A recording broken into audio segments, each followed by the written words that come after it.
All right. Thank you all for joining us tonight for the first of the webinar series for turkey hunting this spring. We are doing 5 webinars this month, one for each week leading up to the spring turkey season in Kentucky.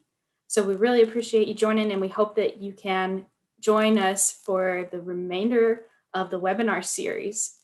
I am the Field to Fork Coordinator for the Kentucky Department of Fish and Wildlife Resources. My name is Becky Wallen, and the information tonight is tailored to folks who have little to no background in hunting and who are looking to build their knowledge for the upcoming spring season. So hopefully you can, if you've just never tried hunting before, you didn't know anybody that's hunted, this is definitely the workshop for you. If you're joining us on Zoom, you can post your questions in the chat box, and at the end of Jason's presentation, we will take those in order as they come in. All right, so Jason, I'm going to unmute you, and you can go ahead and introduce yourself. Thank you, Becky. My name's Jason Scannell. I've been helping with the Field to Fork program for a few years now. I really don't remember exactly how many of them I've worked in at this point, but I think this is probably my 4th or 5th turkey one, possibly. Sounds about right. But as Becky was saying, what I'm going to do today is just go over the basics of the wild turkey as far as their biology, the behavior of the wild turkey, how it works with its habitat, and how we can take those together and hopefully make you an effective hunter. In this 45-minute presentation, I'm not going to be able to answer every single question. I'm not going to be able to, cover every single topic, and that's why we have the additional webinars. But I just want to get a good foundation going so that one,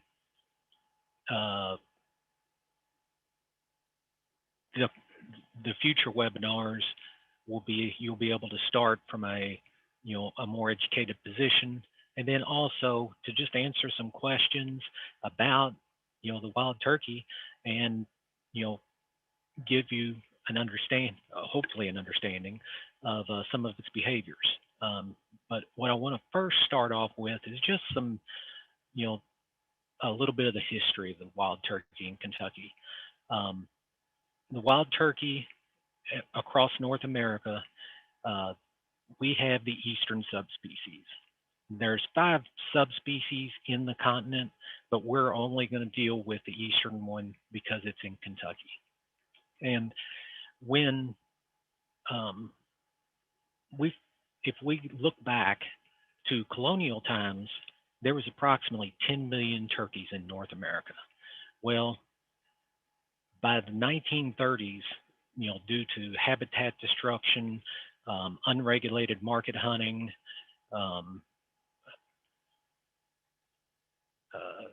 wrong button, there we go.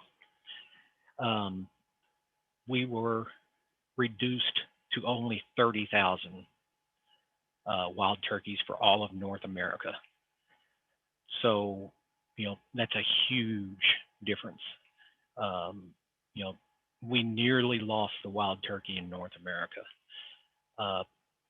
By about that time, around the turn of the century, 1900s, people started to realize there was problems, and it wasn't the only species in that area. And that led to the establishment of different wildlife foundations, and then also things like the Department of Fish and Wildlife. And it wasn't called that at the time, but that was the forerunners to it. And we began to do some restocking eventually. Um, didn't meet with much success, but eventually we were able to get to where in the 1970s, you know, into the 1990s, we were able to do a major restocking in Kentucky. And that is what has gotten us to our current point as far as population. And if you look, at 1970, we're pretty much at zero. The wild turkey was almost extirpated from Kentucky, and by 2010, we were up over 250,000 birds. And currently in Kentucky, um, we're somewhere in that neighborhood, 250 to 400,000. And I know that's a great big wide estimate, but I'll go into a little bit more why that it's so hard to actually put a number on the exact population. But what I do want to go over is a little bit in where are they at in Kentucky, and the answer is essentially everywhere. But there's definitely areas that there's a greater population. And if you look at the, hopefully all of the ones that can't have a screen that they can look at, if you are seeing the state, the darkest counties are the ones that had the highest spring turkey harvest. And so those darker counties presumably have more turkeys. Some of them might be a little bit, might be a little bit slanted just because of the physical size of the county, but pretty much the darker counties have the highest turkey, or the darkest counties have the highest turkey harvest. The lighter counties have a lower turkey harvest. But that's just kind of the basics of the history, in Kentucky. I want to go into the biology of it. And, the wild turkey is a diurnal bird. So it is going to be active during the day. At night, it's not going to be really moving around and stuff. It's a social bird. It flocks up, and it's non-migratory. So it's not going to essentially fly south for the winter. It pretty much stays in the same area throughout the year. I do, since this is a basic class, I do want to help, or do want a little bit of basic terminology just so we're all on the same page here. And that is, when you hear the word gobbler, what I'm referring to is a male turkey of pretty much, it's just a male turkey. Now, a tom is an adult male turkey. And so that is and when we're referring to an adult with a wild turkey, it's over a year old. Not a very short amount of time, but turkeys aren't the longest lived animal. So, over a year, it's mature. A jake is an immature or a juvenile male turkey, and that's from 6 to 12 months old. Now, one of the most important things for us to do in terms of being a turkey hunter is being able to identify those male birds, because for the most part, that is what we're after in Kentucky, especially in the spring season. The male turkeys are going to have a darker coloration. Their feathers are going to look almost black, and if you look at the actual feathers, they almost have a shine to them, as opposed to the females. But they're also going to have a red head, and they've got all kinds of little bumps and everything on their head. These are kind of blown up, but it helps to show some of the structures on their head. We've got all these bumps, and there's a fancy name, caruncles for them, which most people never use. And then, you've got the little thing hanging down that's a snood. But for the most part, they have a bumpy, naked red head, and it can change color from blue to white, and it can do it very rapidly. Um, it's not, it can be a very vivid, quick transition from one to the other. Um, Also, these birds are in a mating display or strut, and if you look at the one on the left, the tom, it's got the nice wide fan where it's even all the way around, and it has there's no bumps in the fan. It's a nice semicircle. Versus if you look at the Jake on the right, all of a sudden you've got these tail feathers that are longer than the others. Well, that's an indication of it being a Jake. That those taller feathers are the mature feathers coming in, and as it goes through the breeding season, you'll start to see that's the 100% way that you can tell a Jake from a tom, and that bump in the tail fan where you've got some longer feathers and some shorter feathers. That's the only 100% surefire way. Now, there are a couple other features that uh, gobblers have, and that is a beard. And the one on the left is a longer beard, the one on the right's a shorter beard. Um, for the most part, you can make the assumption that an older bird will have a longer beard, but that's not a 100% guarantee. Um, but that is another indication of it being a gobbler. But hens can also have beards too, but we're pretty much just for simplicity's sake deal with gobblers that have beards. They also have spurs on their legs, and they can be anywhere from just a little nub almost to 2 inches long, and they can become hooked as they get older, and they are used for fighting. Um, Essentially, they will fly up in the air, fold their leg under, and they will whop the heck out of another bird with that spur. And they can be very sharp, as you can see from the picture, where somebody went up and grabbed a bird that wasn't quite expired, so to speak, yet, and managed to stab him in the hand. So uh, we're just going to kind of transition now into dealing with the hens, which are the female turkey. They're going to be smaller than the uh, than the gobblers.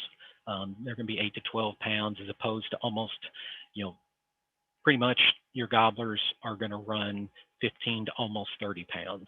So they're going to be quite a bit bigger. But the hen is, a female turkey. The female equivalent to a Jake is a Jenny. You'll probably hear that here, and that's about it. It is not a commonly used term at all. What is more commonly used is a poult, and that is a young turkey. That is from hatchling to about 6 months. Pretty much, if you can't figure out if it's a hen and you can't figure out if it's a Jake when it's little bitty still, it's referred to as a poult. That first 6 months. This is just showing a quick illustration of the difference of a hen's head versus a gobbler's head.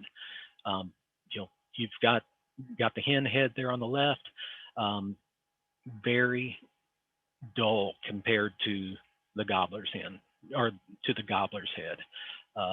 Kind of a grayish color, has little, they look like hairs, but they're little feathers all over it. The bumps and the snood and all that stuff, they're not nearly as pronounced on a hen. They just don't have any fanciness, so to speak, to them as compared to the gobbler, where you have the bright colors and the smooth head. Looking at the hens themselves, they're just a duller animal or a duller bird in terms of the coloration in general. Kind of a brownish color. They don't have that real shininess to them. You know, they can have a little bit, but for the most part, they're just kind of a dull brown color. Um, like I said, they can have a beard, which in the spring would make them a legal animal to shoot. But um, for the most part, in the spring hunting, you know, it's pretty much gobbler focused, um, and it's pretty unusual for them to have a beard. Um, the hens will have the poults, and the poult is a young turkey, like I mentioned earlier. The ones there on the left, that's they've probably been hatched out for a couple days somewhere in that area. They haven't been they've not been around very long, and when they're hatched, they weigh between 1 and 2 ounces. They're tiny little things, um, but they grow quickly. They gain about a pound a month, and within about 14 weeks, you can start to see a little bit of difference in them. Um, but for the most part, early on, they look like small hens. And from that, I just, oops, went a little too far. I want to kind of go into, a, since we're talking about hens and poults, I want to go into a little bit of the, oh, there it is. Um, I want to go a little bit into the reproduction season, and that is um, it's a very long season. It begins in late winter, essentially right now, is when it's starting to begin, and it will go all the way into late spring. So you're looking at almost a good solid 3 months of it. Now, it's not all the same during that time, but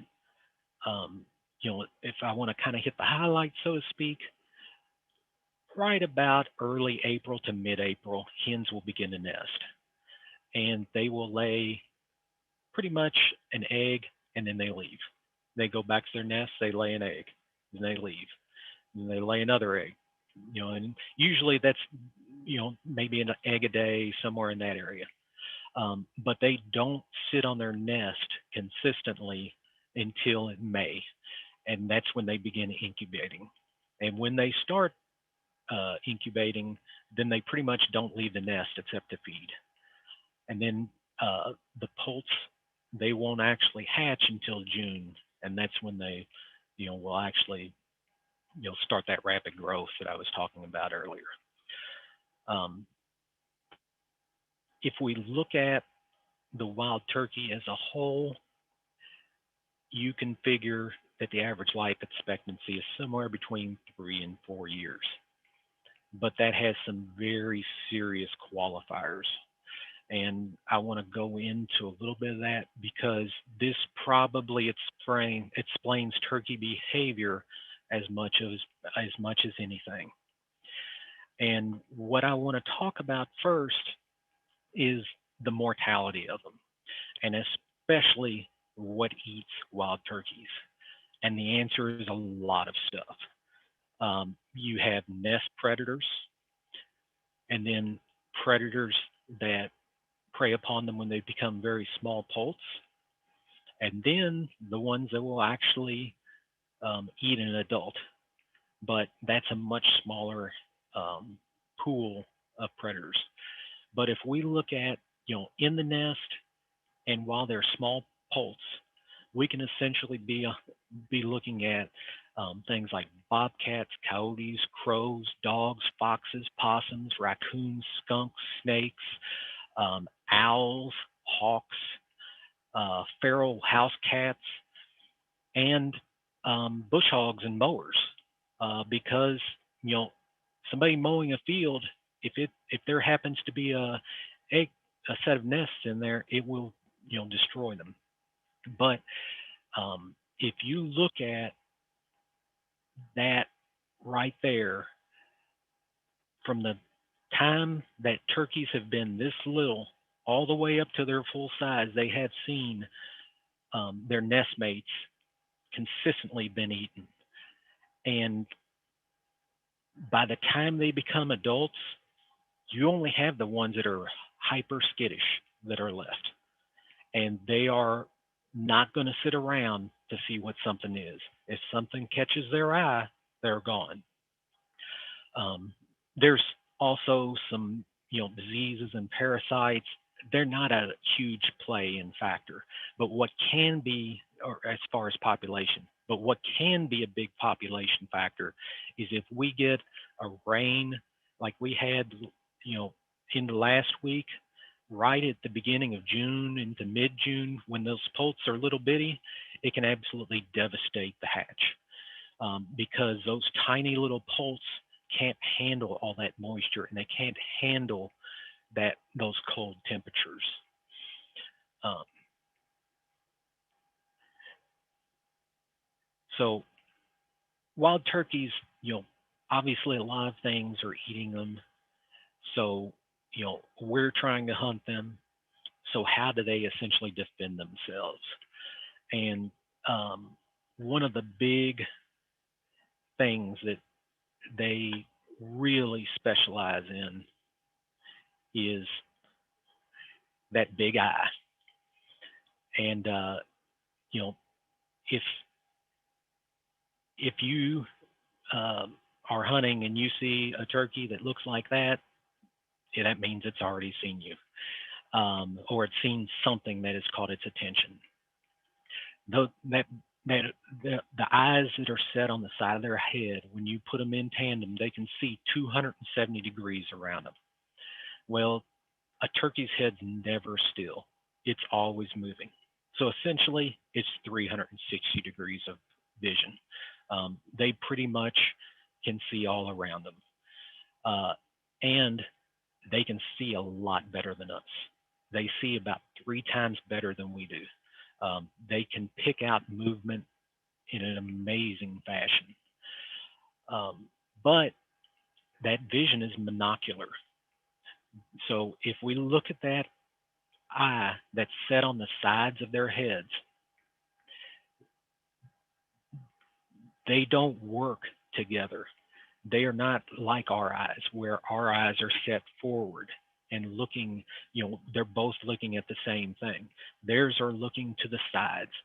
And so they are seeing a two-dimensional world in comparison to us. And that's why they key so much on movement. Um, one of the, one of the things that people have long talked about is how turkeys, they just don't really pay attention to blinds a lot. Well, it's because to them, it's a 2D world on that side. And that blind will fade into the brush, even though it might seem like it's out in the open to you. Um, they don't have particularly good nighttime vision. And, they have other ways of making up for that. But, their vision is focused for daytime. And they can see colors we can't see. They actually can see into the UV spectrum somewhat. And in addition to that vision, they hear really well. And once again, they hear different frequencies than we hear. So what we're hearing and what they're hearing are two different things. We might hear a turkey calling. They hear Jimmy calling, or Frida calling, and they are able to, as we recognize voices after a while, they can recognize turkey voices as well. And also, in addition to that, they are very, very good at pinpointing the direction of sound. So, um, if you, they might not know exactly where the sound is, but they have a real good idea of the direction that sound is coming in, and that at times they have a surprisingly good ability of being able to figure out the distance away. They have a very good essentially spatial awareness of where sounds are coming from. And, you might be calling at a bird to, a hill over, across a valley, and that bird can pinpoint you and know where to go. Um, in addition to, you know, you've got the vision, you've got the hearing. What you don't have is smell. They are not going to smell you. They just don't really have that ability. Um, when they see something they don't like, then they get out of there quick. They can fly up to 50 miles an hour, but it's only for a couple hundred yards.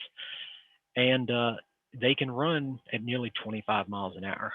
And that tends to be a lot of times what their main method of escape is first, is they're going to try to run away quick. And I mentioned it earlier, and I really didn't plan this, but this hen right here has a beard on it. It just kind of happened that way. But uh, when they are disturbed, they're going to make noise. They're going to they have different vocalizations that cause, that lets the flock know that there's something wrong. And if they're flocked up at the time, it might be, instead of having those 2 eyes to deal with, all of a sudden you have 30 eyes to deal with. And they are constantly talking to each other, and um, they will let each other know what is, if they see something wrong. Um, so just kind of a quick overview of their senses and their methods of escape and everything. So um, I want to talk a little bit about what they actually need.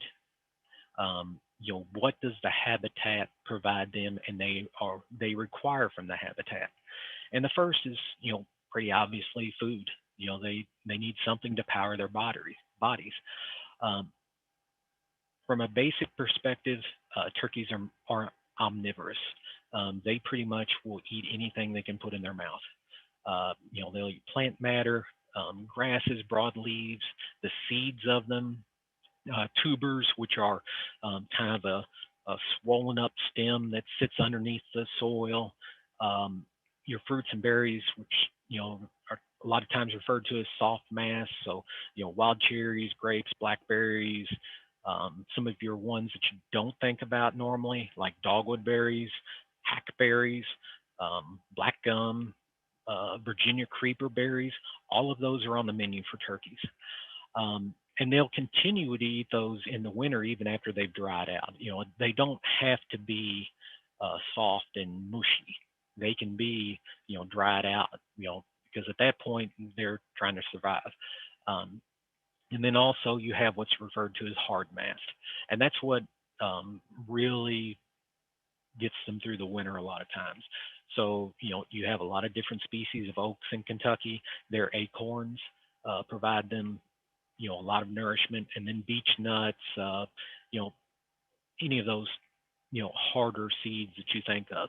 And sometimes it can be leftover seeds from soft mass. So, something like a wild cherry, they'll eat it in the, you know, let's say they're ready. It's going to depend on the area of Kentucky, but let's say they're eating wild cherry in August. Well, they'll send them through the digestive system. They'll excrete um, the seeds, and then later on that year, they'll eat them again. And in their gullet or crop, they'll crush those seeds and use them for nourishment later in the year. Then also, they're not just eating plants; they're also eating animal matter.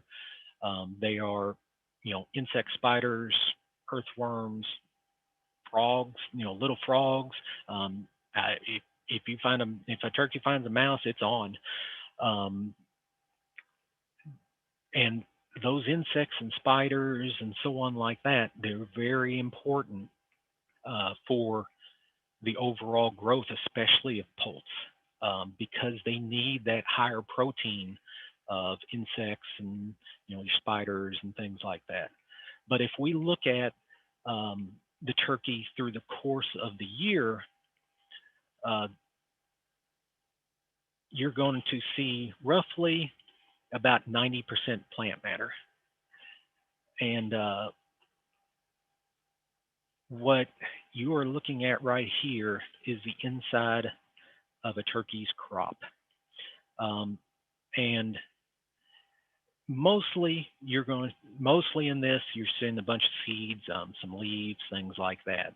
And it kind of goes into that 90% plant, 10% insects. So there's a few insects scattered in there too, but it's not a heavy duty in adults as much as poults. Poults, they eat a ton of insects and spiders and stuff like that. Adults, they're more into the plant matter and stuff. Uh, and it changes through the course of the year. In colder temperatures, they need to eat more. That's how they're going to produce that body heat. Uh, they're not going to lounge around as much. They need to spend more of their time foraging. Um, and if we're looking at what's going in, we also have to kind of look at what's coming out of the turkey. So if we take a look at some of the turkey droppings, you can actually tell the difference between a gobbler and a hen's dropping. And the gobbler, it'll have kind of a J shape to it, and then the hen is more of a glob. And what that has to do with is turkeys have what's referred to as a cloaca, and it is a shared reproductive and excretory opening. So essentially, you're going to have those globs because hens also lay eggs through their cloaca. Um, if we look at uh, if we look at the other factors in habitat, you know, we also are looking at water. It's not really a big factor in Kentucky usually. Um, it's usually not too hard to find in Kentucky.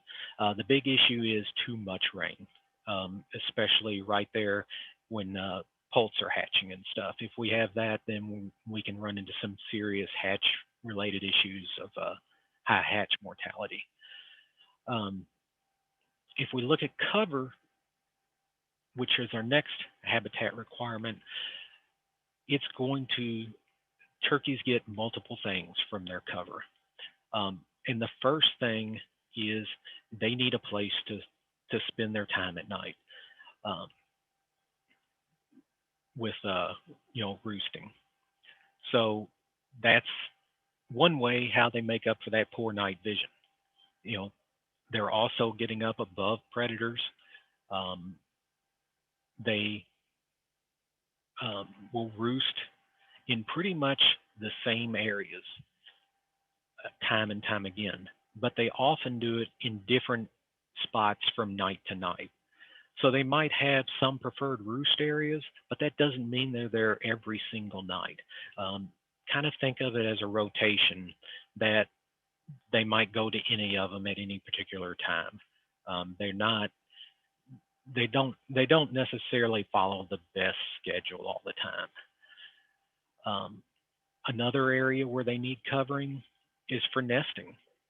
And this is a turkey nest right here. I would be remiss in not mentioning that if you see a turkey nest, leave it be.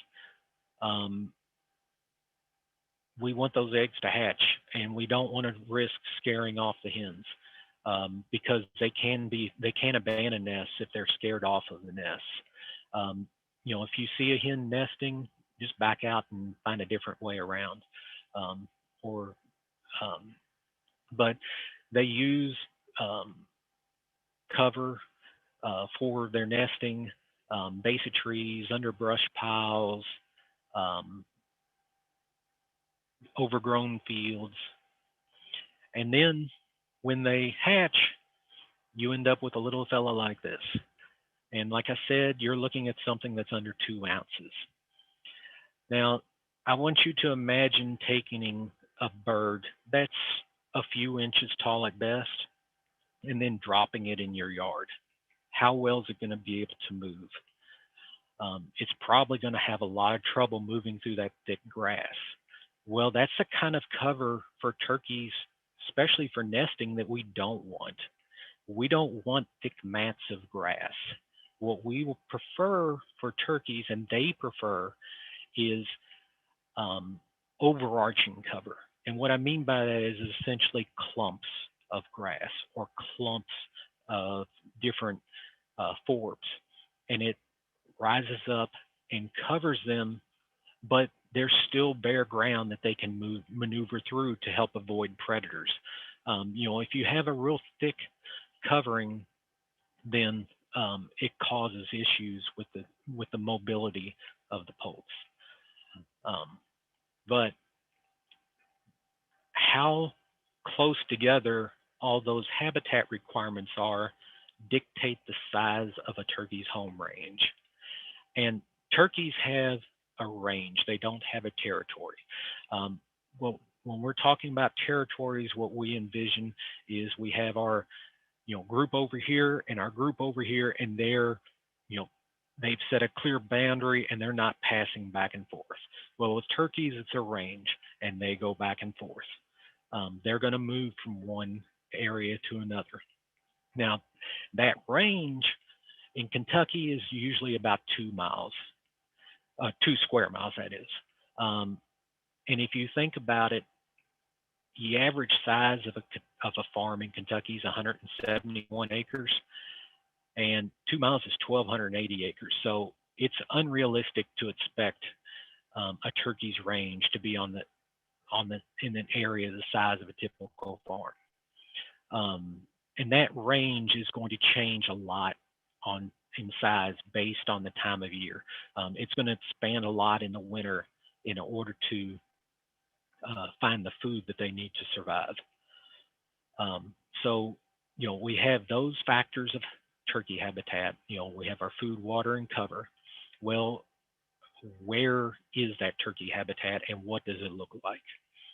So we have, if you go to a textbook, you're going to see turkeys prefer hardwood mixed conifer forests with openings. Well, in Kentucky, that would involve seeing a hardwoods mixed with pines and then have openings that has essentially small fields.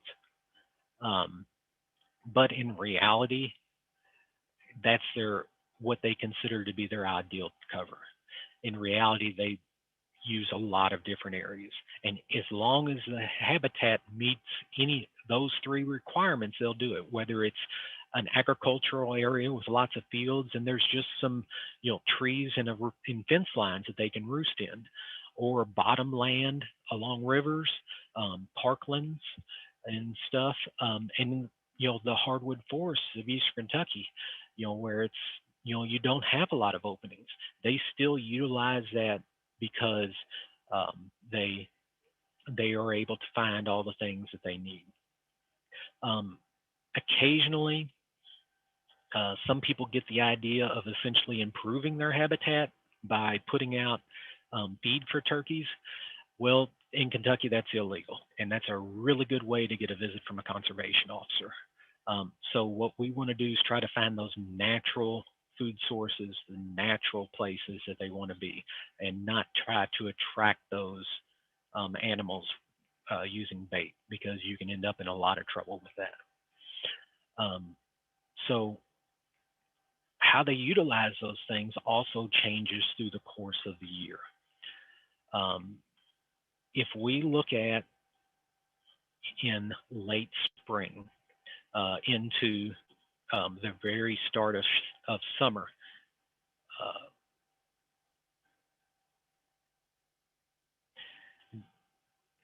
hens are incubating their nest, and that's what I was talking about earlier, where they're actually physically sitting on the nest. They're going to be on the nest for about 22 hours of the day, so they aren't flying and roosting. They're vulnerable to predators at that time. That is, if you look at the life expectancy of hens versus gobblers, hens have a slightly lower life expectancy, and that's why, because they can get eaten on the nest. Gobblers, they don't care about the nest. They do absolutely nothing to help rear the poults or to sit on eggs. Their only concern during the time when hens are incubating eggs is they're looking for a hen that's willing to breed with them. And that's the only, and eating and sitting around and other things that they enjoy doing. But they play no part in the rearing of the young. If we start to move into a little bit later, when when the eggs actually hatch, um, they are at that point going to really start feeding like crazy, the hens and the poults. Uh, but the hens, while they're in the middle of the day, they might take some downtime. Those poults are eating like crazy still. They're going to eat any insect they can find, any bug they can find, and usually they kind of have what's called an umbrella, where you kind of envision the hen be the center spiral or the center pole of that umbrella, and the the poults form a cloud essentially around her.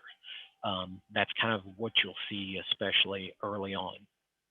Uh, they're going to not be able to roost for the first 3 weeks, and that is when their mortality is horribly high.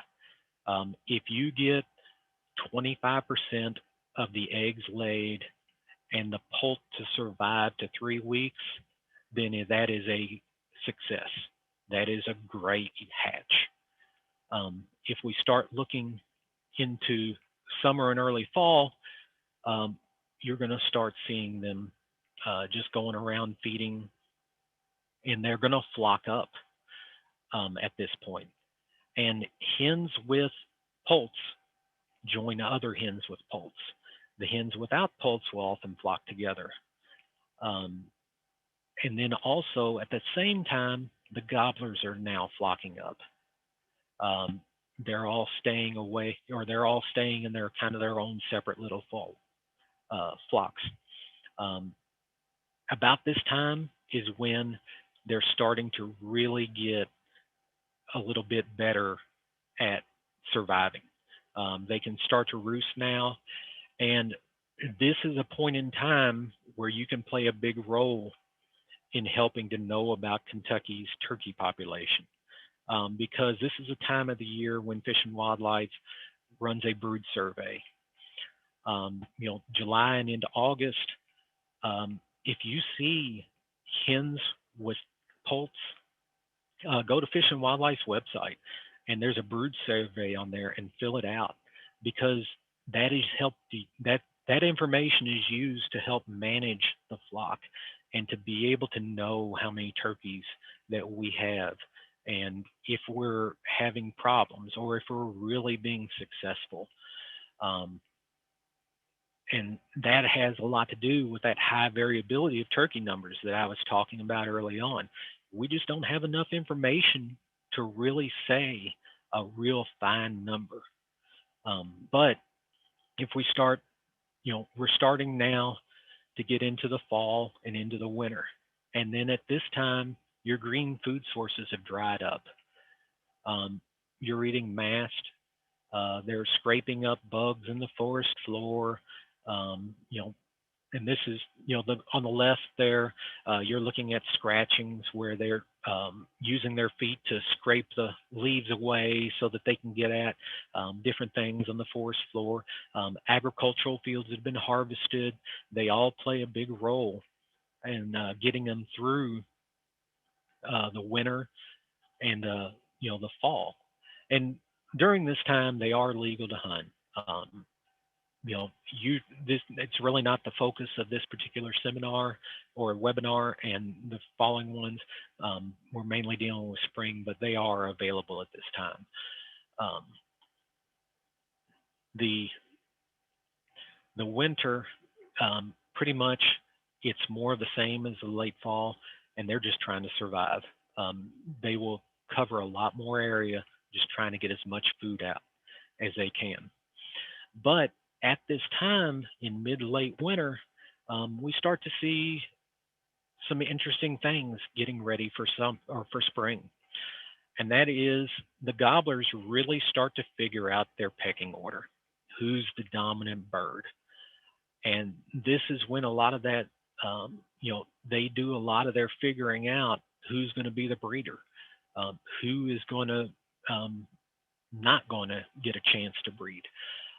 So we get into the spring at this point, and that is the main focus of um, the time period we're going to be on in terms of uh, um, for turkey hunting.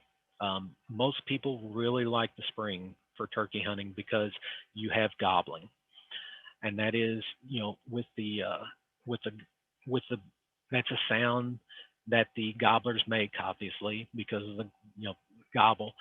But gobbling, what it is it's a sound that they use to attract hens. And it also helps to communicate to other gobblers.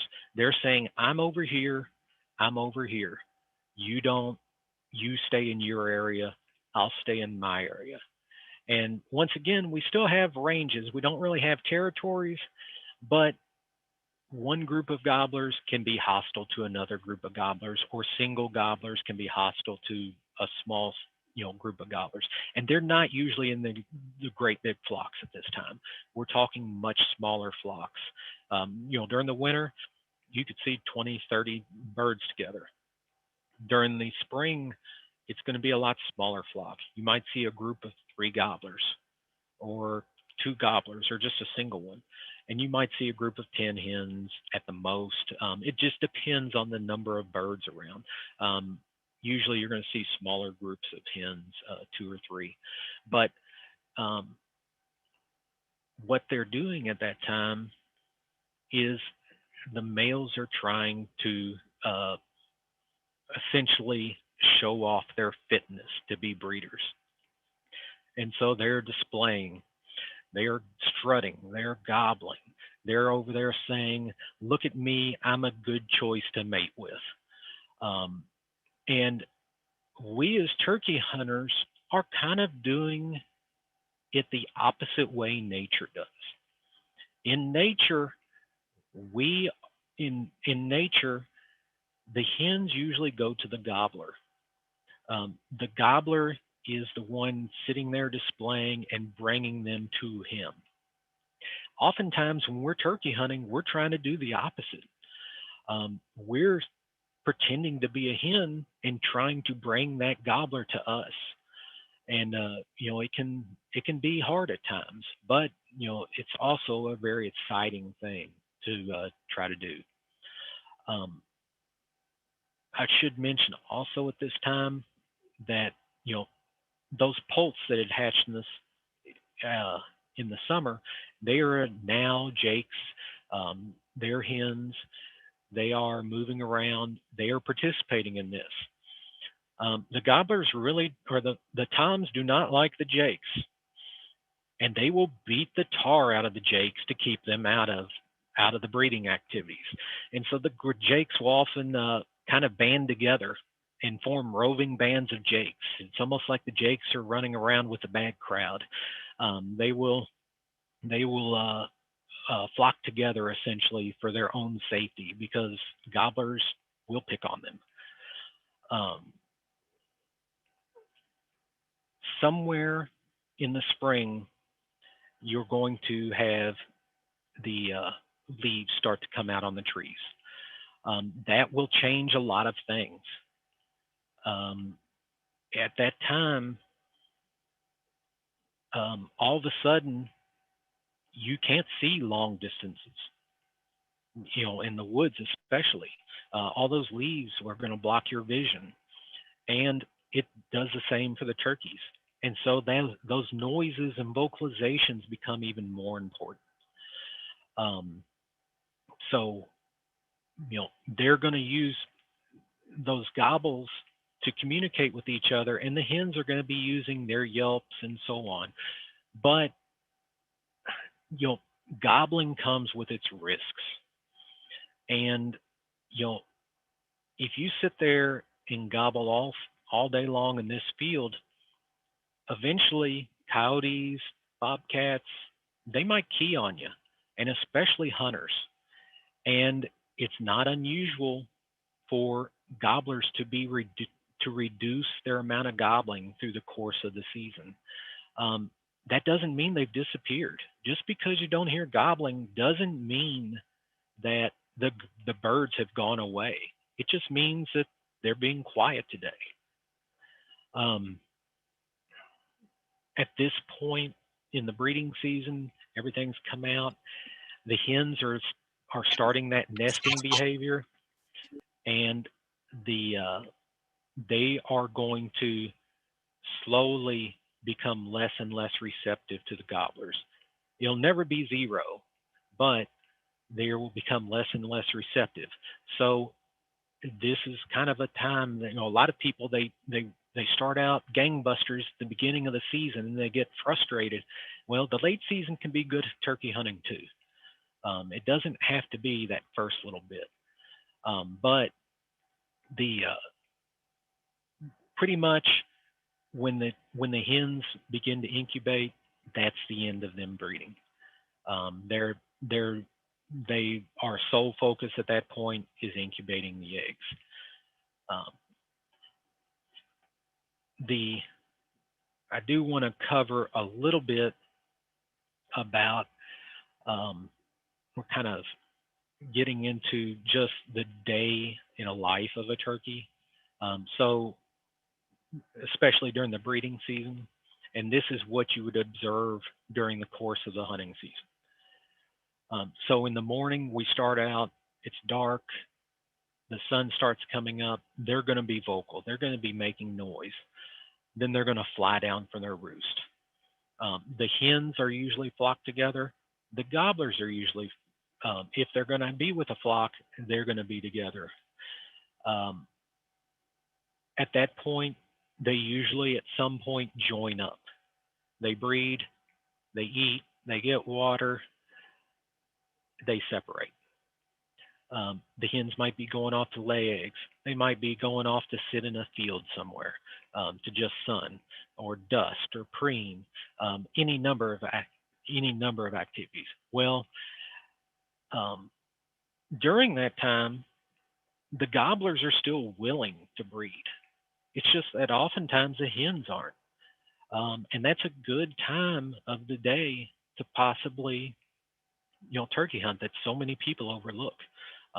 We can use their behavior to potentially find a, a good time of the day to hunt, even though, we're a lot of times people are keyed in on that first little morning.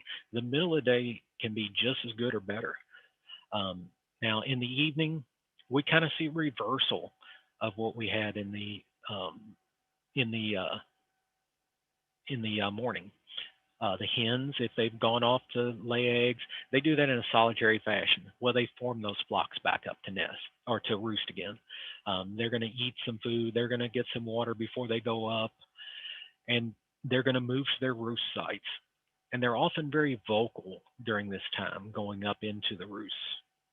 Um, and then they're going to roost, um, go through the night, start it all over again. So I just want to kind of um, that's just kind of a basic rundown of everything. So if we take a look at the habitat in general of the turkey, it's going to alter its behavior. And you know, if if if a turkey is roosted along a field, it's going to be a lot more tolerant of people, or of it's going to feel a lot safer of motion, just because they can see, around them. Versus if you have turkeys roosted in the woods, sounds a lot bigger idea because they can't see anything. They don't see as well. So that habitat intertwines with their behavior, and then hopefully I've given you all somewhat of an understanding of the basics of turkey behavior and habitat and how it can help you make you a more effective hunter. But you know, this is really just the start of something. This isn't meant to be the final act. The follow-up webinars that'll come along are going to answer some of the a bit more specific in terms of actually how to go into specific parts of hunting. Um, but that kind of concludes my area of the ecology and the behavior and everything. And I think Becky said that we're going to have some questions and so on like that. So I want to turn it over to Becky. And Yes, thank you, Jason. That is all amazing information. And we do have some really good questions coming in. So I think I've gotten back up to the first one that came in. And Wade wants to know, how do you go about looking for roosting sites? Okay, let me, hopefully he has a computer because I actually have a picture of some roosting sites, I think. Um, Maybe I don't. Um, First off, um, if you can obviously observe them flying into an area, um, they make a lot of noise um, going into an area and being, they're just a very vocal bird, and you can physically see them roost. But then also, um, you're going to see a tree that has droppings under it. There's going to be feathers under it. The ground might be cleared out from them scratching under it. Um, Usually it's going to be trees that aren't real thick. They're going to have the larger branches that doesn't have a bunch of small little branches, because a turkey's a pretty big bird. They're not going to fight through a tangle of branches to try to roost in. They're not going to probably roost inside of the inside of a cedar tree. Not to saying that they've never done it, but they're usually going to be in the larger branched trees that provide them, and a little easier path up into the tree. Awesome. Thank you, Jason. Um, I remember finding the first, what I suspected to be roosting site, and I was scouting in the middle of the day and just saw tons of scat underneath of it. And then I started seeing more scat and turkey prints in the soft ground. And that's when you know you've really hit the jackpot there. Mm. All right. So the next question is, how can I improve an area for turkey, better habitat, food source, and less predators? So it's kind of a compounded question there. Yeah, that is one that would we'd spend at least an hour talking about it if we were to answer it in full. Um, as far as the less predators, that is a really hard thing to do because there are so many predators in for turkeys.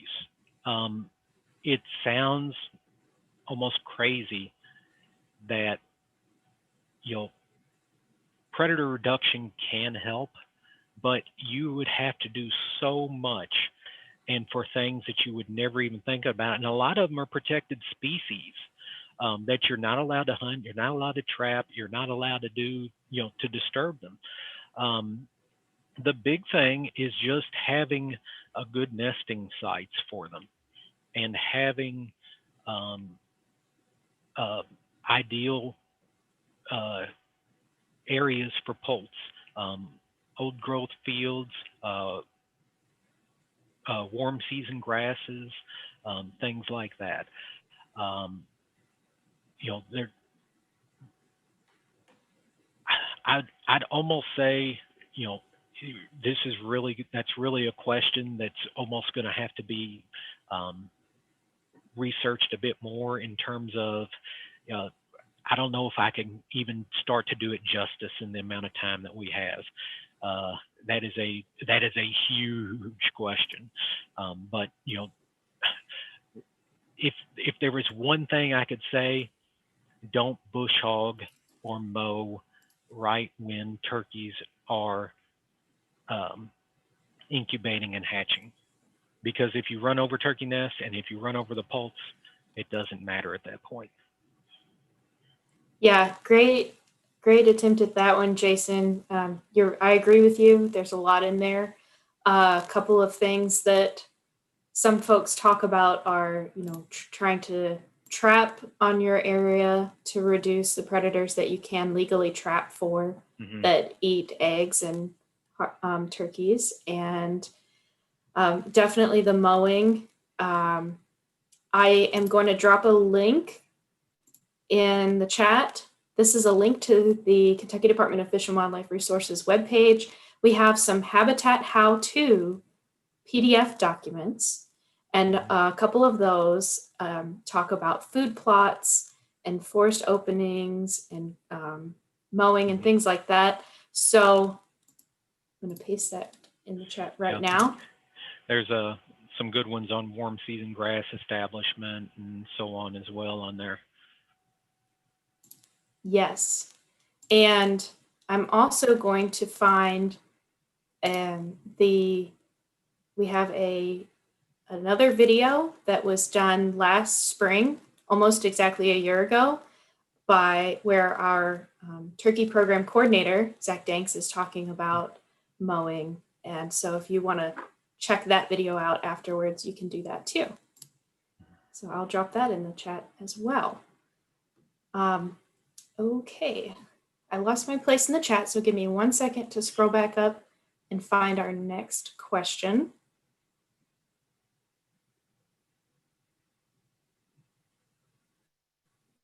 Okay. The next question is, how many eggs does a hen lay?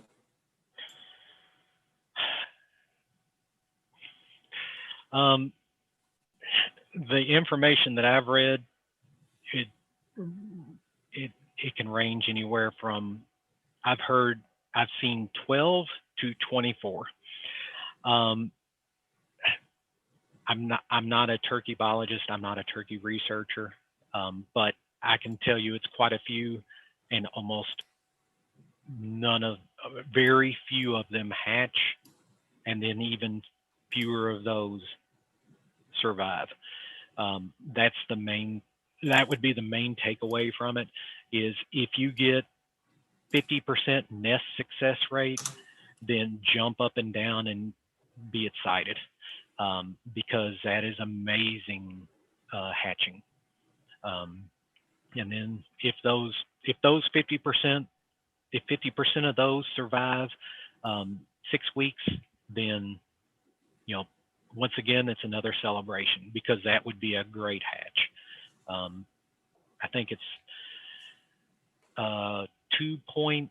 if I remember right from the brood survey, it was 2.8 poults per hen that I saw, which it was either 2.8 or 2.2 poults per hen last year is what they got in their survey.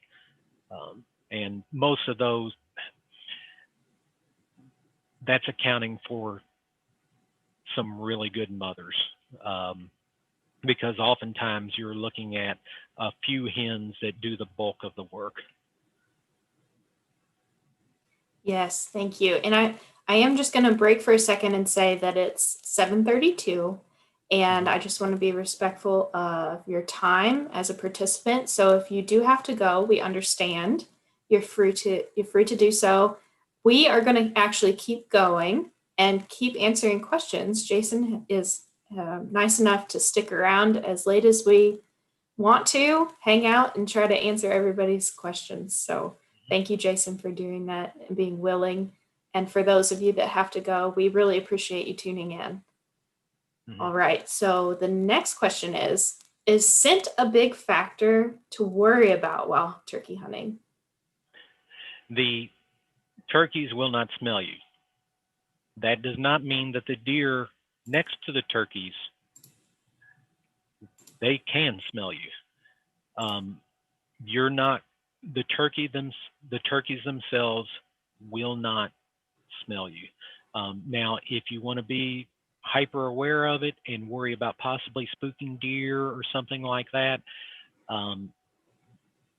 they might, they can smell you and everything. Personally, I don't pay a bit of attention to scent when I turkey hunt. I just figure that if a deer comes downwind of me, it's gonna run off. But deer run off from lots of things other than humans. They get spooked by lots of things. So I just don't worry about it. I actually wear, I'm usually wearing mosquito repellent, and sprayed down with bug spray. So the last thing I'm trying to be is scent free. Yeah, thank goodness they can't smell really well on top of everything else that they're good at. Yes. Okay, so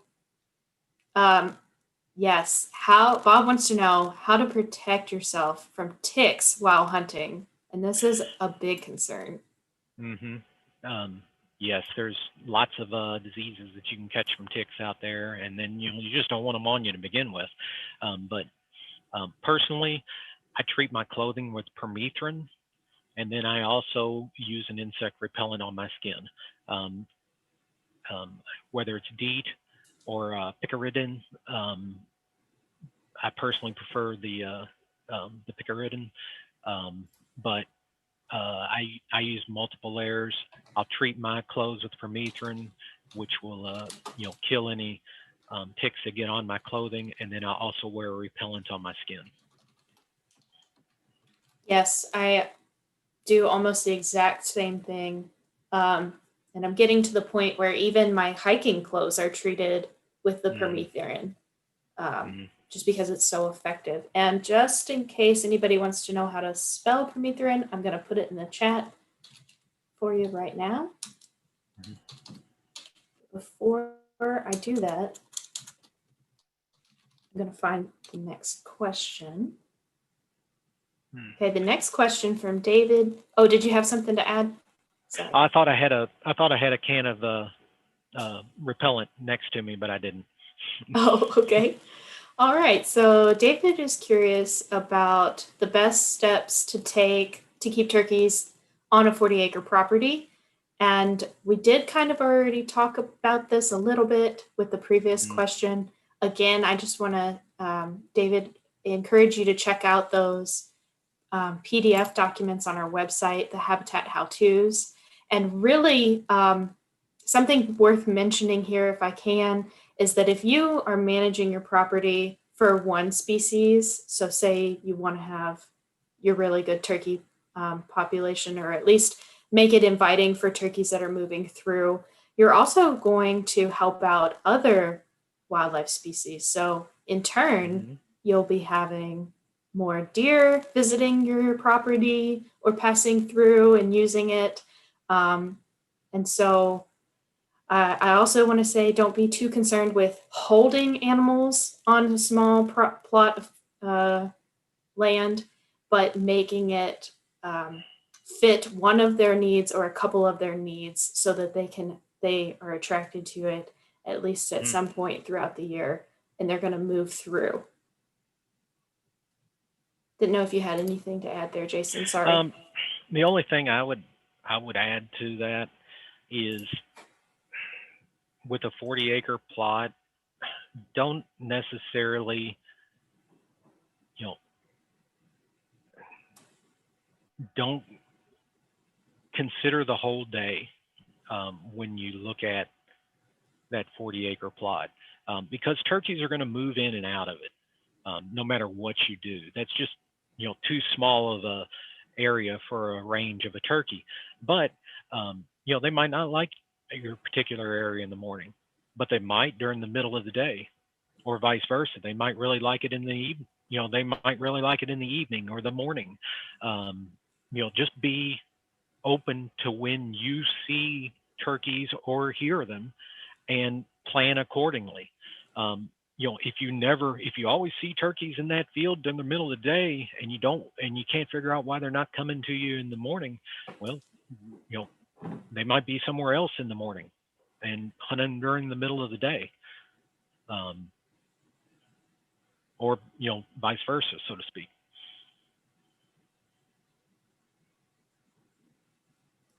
All righty. Now, since I put something in the chat, it bumped me back to the bottom, so just give me a quick second. All right, so John actually has two questions. His first question is, if a Tom has 6 to 8 hens with him, does he breed each one of them daily while they are laying eggs? To tell you the truth, I'm not 100% sure on that. I'm not going to necessarily say that, yes, he goes to each one. my inclination is to say yes, unless they move off and he can't stop them from moving off. But I have no, I can't say 100% for sure. Yes, that's what he's going to do. From my observation, I feel like that's what's happening, but it's hard to keep track of which hen's which hen. You know, it seems like he does, but it's almost kind of a educated guess at best for me in answering that question. Okay. And that was a very good question. So I actually had to dig a little bit myself to know that a hen doesn't need bread every time in between eggs. So she just gets bread once, and that's enough to fertilize all of her eggs. The gobbler is going to try to breed any chance he gets. That doesn't mean the hen is receptive, though. Right. So John's second question is, can non-residents hunt turkeys in Kentucky? And I'll just go ahead and take this one and say yes, they are more than welcome. They just have to purchase the appropriate non-resident hunting license and spring turkey permits, or if they're going to come and take advantage of our fall season, then they need their fall turkey permit. And then we move on to, does Kentucky ban turkeys? And I have some very exciting news. If you want, Jason, I can kind of talk about this. I was going to say, I hope you got that one. Yes. So we haven't put bans on turkeys for research since the 90s. But actually tomorrow we have a annual commission meeting, and our turkey program biologist is going to be proposing a study to ban turkeys again, trying to calculate harvest rate and survival rate from hunters returning the bands after they harvest a banded bird. So if that is, that's something that our biologists have researched and would like to do, and you as a sportsman, as a participant out there, you can support those kinds of things by calling or getting in touch with your regional commissioner. So feel free to do that if you'd like. So I hope that answers that question in a well-rounded way. All right. The next question is,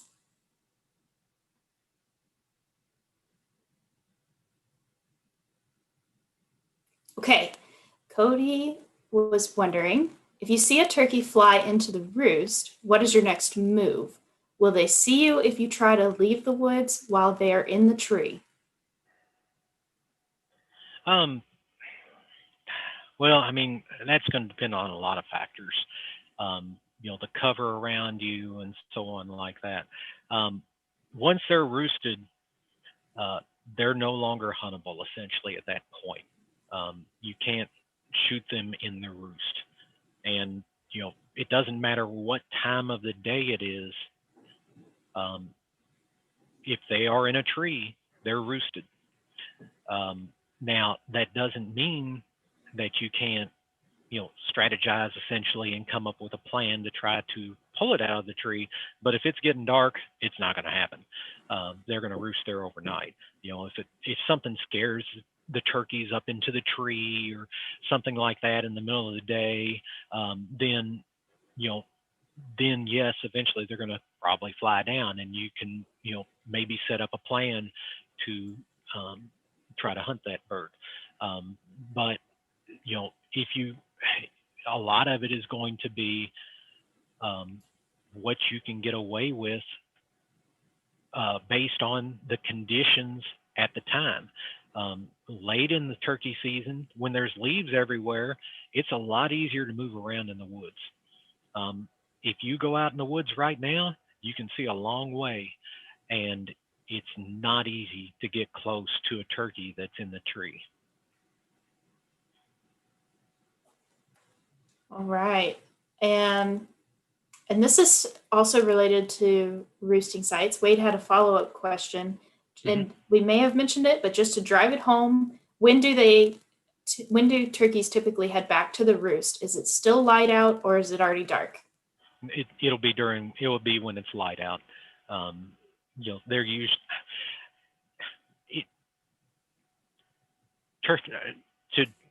to essentially put it in kind of a human terms. Not all turkeys are going to fly up necessarily up at the exact same time, but essentially once that sun starts going down, they're getting up in a tree. Some of them might fly up right at the last light, and others, as soon as that sun starts going down, they're up in the tree. But once that sun starts going down, they're getting up in the tree and away from predators for them to sleep. Let's see. Katie mentioned that Sawyer's is a good brand that she uses for tick repellent on her clothes. So that's something else that, that's another option that's out there. Okay, Greg says, I've heard of turkey mites for years now.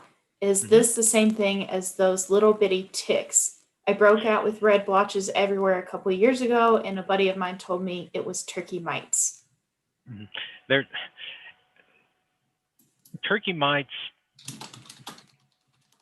if we actually look at what a turkey mite is, what a real turkey mite is, then they're not going to bother you. Now, other things are often called turkey mites. Deer ticks, chiggers, things like that, pretty much things that a lot of times people can't see, they refer to them as turkey mites.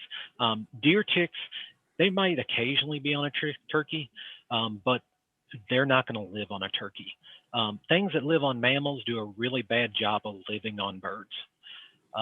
So we have different types of parasites than turkeys have. But yes, deer ticks are referred to as turkey mites. Chiggers are sometimes referred to as turkey mites, but they're not. But it's common enough to where that, yes, you will hear that. Yeah, those little teeny tiny ticks they're terrifying. Yeah. It's like, oh my gosh, you think it's a freckle and then it moves. Or at least you hope it moves and it didn't bite you yet. Yeah, little bitty seeds. Okay. Let's see. Cody was nice enough to drop some tick species information and prevention tips that are on the Kentucky Department of Fish and Wildlife website. So you can find that link in the chat.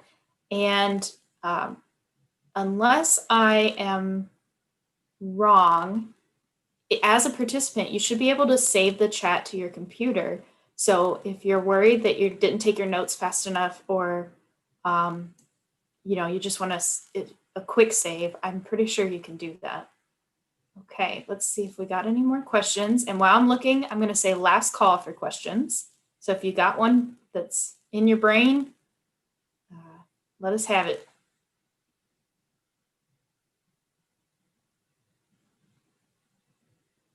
Okay, Shelby has a question for me. She's wondering, she says she recently completed her undergrad course and wants to get her card before turkey season. So is there a way to hunt with, there's two kind of questions here. She's worried about getting her card before turkey season. And then the second part I would say is there a way to hunt without having an orange card or hunter education certification? So Shelby, this is a great question and probably one that we definitely needed to talk about early now before turkey season. So you have the opportunity right now during this time of social distancing to complete your hunter education certification by doing a virtual range day. And I will pull the department's webpage information on it has all of the instructions on how to complete that. You just need a mentor to help you, and you submit the video to the agency and we get it, we review it, and if it passes, then you have your orange card and you can pull it and print it yourself online from your My Profile. Now, if you are afraid that you won't have time to record your virtual range day and get it to us in time, if you have never purchased a 1-year exemption permit, that is an option. So it's a once in a lifetime opportunity, meaning you can only do it once your whole life, but there is a 1-year hunter ed exemption permit, and that can be found on the same page the same link that I'm adding right now. So this link is for virtual range day information. Oh, whoops. And the 1-year hunter ed exemption permit. Okay.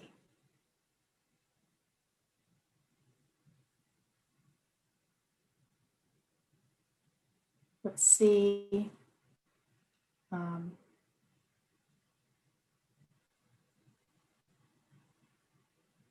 And one more time, Jason, John was wondering what the tick spray is that you use on your skin. You have two options that I consider to be effective options. Any type of spray with DEET in it.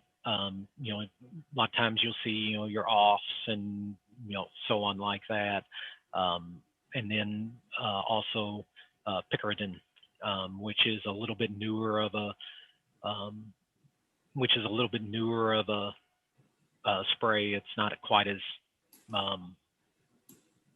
mainstream, so to speak, but it doesn't have quite a lot of times when you put DEET on your skin, it kind of feels like your skin's warming up, and it can melt plastics, and the picaridin doesn't do that.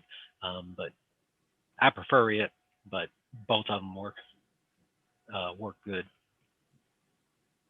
That's really good to know. I've ruined way too many nice pairs of sunglasses with DEET. Mm-hmm. It will do it quick. Okay, so the last question was if this is being recorded, and it is. It's streaming live right now on the Kentucky Department of Fish and Wildlife Resources YouTube channel.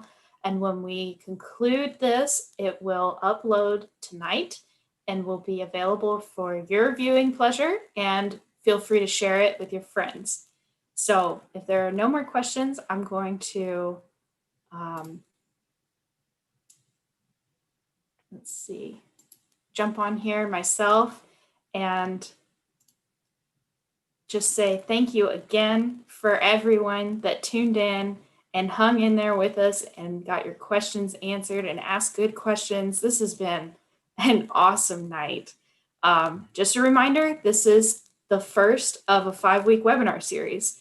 So don't forget to tune in next week. Next week, our webinar is Wednesday, March 10th at the same time, 6:30 p.m. Eastern. And we're going to be covering turkey calling with our guest instructor, Field Hudnall, who is the CEO and co-owner of Field Proven Calls. You do not want to miss it. If you're tuning in, go ahead, Jason. If I can throw something in there, Field is one of the best turkey callers that you will ever hear, and he really knows what he's doing. Yes, I have attended a few. I've been a part of a few of the Field of Forks that he's helped with in the past, the in-person ones, and I learned something every time, and he's really fun to listen to. So yeah, thank you for that, Jason. If you are tuning in on the Kentucky Department of Fish and Wildlife Resources YouTube channel, thank you for joining us live. If it's not live, that's okay. We appreciate you taking the time to view our turkey ecology and behavior information. Don't forget, on YouTube, you can subscribe to the channel and click the bell so that you get reminders when we upload new content or when we go live. Finally, if you didn't have your questions answered, if something comes up later that you didn't get to ask tonight, on April 6th, Kentucky Afield is going to be having a live turkey call-in show where you can ask your questions on their Facebook feed. So mark your calendars for that. And I just want to say thank you again for being here tonight. Thank you, Jason, for sharing all your knowledge with the new turkey hunters out there. And with that, we will see you next time.